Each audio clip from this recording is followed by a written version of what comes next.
आप तो सबको कटघरे में खड़ा करते हैं। मुझे आश्चर्य होता है कि आखिर आप मानते किसको हैं? आप मानते किसको हैं? मुझे एक बात बताओ कि भारत के संविधान के अनुरूप माननीय उच्चतम न्यायालय, एक तरफ आपने सर्वे के बारे में माननीय उच्चतम न्यायालय की बात का स्वागत किया और माननीय उच्चतम न्यायालय ही एक बात को कहता है, बार बार भारत के माननीय उच्चतम न्यायालय ने समान नागरिक कानून की बात देश के अंदर लागू करने की कही है। और भारत अकेला देश है जिसमें बहुसंख्यक समाज अपने लिए विशेष अधिकार की मांग नहीं करता है, बल्कि एक समान नागरिक कानून की मांग कर रहा है। और अगर एक माननीय न्यायाधीश ने, इलाहाबाद उच्च न्यायालय के एक माननीय न्यायाधीश ने उस समान नागरिक कानून की वकालत की, तो आप उनके खिलाफ महाभियोग का नोटिस राज्यसभा में दे दिए। या आपके दोहरे चरित्र को नहीं दिखा दो तो क्या है ये? आखिर दुनिया के अंदर यही हो रहा है, लेकिन भारत के अंदर बहुसंख्यक समाज कह रहा है कि साहब एक समान नागरिक कानून लागू करो। लेकिन अगर वही माननीय न्यायाधीश एक सामाजिक सांस्कृतिक संगठन के कार्यक्रम के दौरान इस बात को कहते हैं कि दुनिया के अंदर ये है, अगर भारत के अंदर इसको मांग करने की वकालत हो रही है तो बुरा नहीं। और माननीय उच्चतम न्यायालय बार बार इसके बारे में सरकार को कह चुकी है, लेकिन आप लोग उसमें एक तरफ उच्चतम न्यायालय के द्वारा सर्वे पर रोक लगाने का स्वागत कर रहे हैं, बुलडोजर की कार्रवाई पर दी गई गाइडलाइन का स्वागत कर रहे हैं।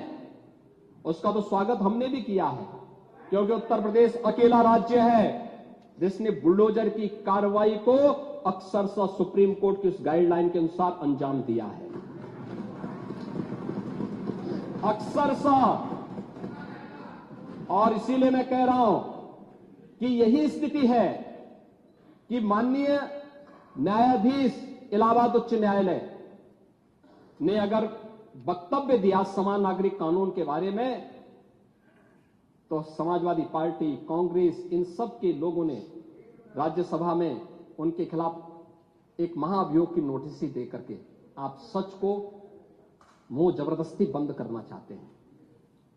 और वहीं पे नहीं किया आपने, यहां पर भी आप चुप नहीं रहे। राज्यसभा के माननीय सांसद, माननीय सभापति तो भारत के महामहिम उपराष्ट्रपति भी हैं, उनके खिलाफ भी अविश्वास प्रस्ताव की नोटिस दे दी गई, इसलिए क्योंकि उन्होंने सदन स्मूथली चलाने के लिए सदन के सभी पक्षों से कहा। एक सभापति के रूप में, एक चेयरपर्सन के रूप में उनकी जिम्मेदारी यही है, उन्होंने इसी बात को कहा।